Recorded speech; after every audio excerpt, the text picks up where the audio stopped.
दौलतपुर सफ़र मतवाज़ा ख़बर शेयर कयूं पिया। ग़ुलाम मुस्तफ़ा जुनेजो जी रिपोर्ट मूजिब दौलतपुर तालका बहाल कयो कमेटीअ जे अॻवाननि में बॉयज़ प्राइमरी स्कूल खां प्रेस क्लब दौलतपुर ताईं एहतजाजी रैली कढी आहे। मुज़ाहिरो कयो वियो आहे। उन मौक़े ते तालका बहाल कयो कमेटीअ जे अॻवाननि इंजीनियर अब्दुल करीम अबड़ो, अब्दुल हमीद खान अब्बासी, मोहम्मद यासीन जुनेजो, GM जुनेजो, अब्दुल हमीद जुनेजो, मोहम्मद अशरफ जुनेजो, हाजी यार मोहम्मद अबड़ो, ख़ालिद हुसैन ओठो, नबी बख्श पल्ली ऐं ॿियनि चयो त 13 सालनि खां हलंदड़ तालको दौलतपुर रद्द कयो वियो आहे, जेको शहीद राणी मोहतरमा बेनज़ीर भुट्टो साहिब जो ॾिनल तोहफ़ो हो ऐं शहीद राणी मोहतरमा बेनज़ीर भुट्टो खे शहीद करे दौलतपुर सफ़न जो तालको असां खां खसो वियो आहे, जेका हद दर्जे जी वॾी नाइंसाफ़ी आहे।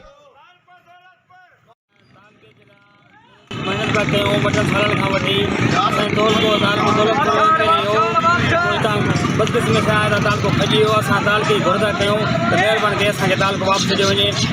केतिरनि ई महीननि खां वठी दौलतपुर शहर जो ऐं दौलतपुर जे आसे पासे जो आवाम सरापा एहतजाज आहे। असांजी जाइज़ घुर आहे, असां का बि नाजाइज़ न करे रहिया आहियूं। असांजो तालको दौलतपुर पहिरियां बहाल हुयो, पहिरियां ठहियल हुयो, 1996 में क़ाइमु थियो। पर असां दौलतपुर आवाम जी बदकिस्मती आहे या बदनसीबी चइजे या असांखे वरी वेसा घाती चइजे भई दौलतपुर तालको जेको आहे ख़तमु कयो वियो। दौलतपुर तालके जी जेकी फैसिलिटीज़ हुयूं उहे वापसि वरितियूं वयूं। दुनिया जेको तरक़ीअ जी राह ते आहे, दुनिया जा मुल्क, दुनिया जा शहर आहे, दुनिया जा जेको हर शइ तरक़ी थी करे, पर दौलतपुर तालको जेको आहे असांखे वापसि वरितो वियो।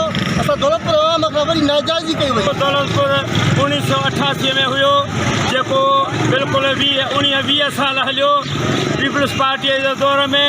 उन खां पोइ 1992 तालको असांजो रद्द कयो वियो आहे ऐं हेतिरो आवाम तमामु हिते परेशान आहे। जीअं त ऑफिसूं ॿियूं टियूं मुख़्तियारकार बि कोन थो रहे, डिप्टी साहब कोन थो रहे। उन खां पोइ काफ़ी आवाम परेशान आहे, जेको हितां असांखे काज़ीमत वञिणो थो पवे, जेको भाड़ा किराया ग़रीब माण्हू हितां करे वञनि था, केतिरो काज़ीमत परियां कई परेशानियूं थी थियूं वञनि। घुर आहे त असांजो तालको वियल असांखे वापसि ॾिनो वञे, जो हीउ इदारो वधंदो रहंदो ऐं बहितर आहे त का बि शइ ईंदी आहे वेंदी कान्हे का, पर ॾिनल तालको असांखां खसियो वियो आहे। इदारनि खे प्रमोट कयो वेंदो आहे, पर असांजे तारीख़ी शहर दौलतपुर जेको तालको हुयो 1988-99 में मोहतरमा बेनज़ीर भुट्टो साहिब कमु कयो वियो, जंहिंखे 20 साल सुठी कारकर्दगी तालके लेवल जी हुअण करे बि असां सां ज़ुल्म करे तालको दौलतपुर रद्द करे तालको काज़ी अहमद क़ाइमु कयो वियो।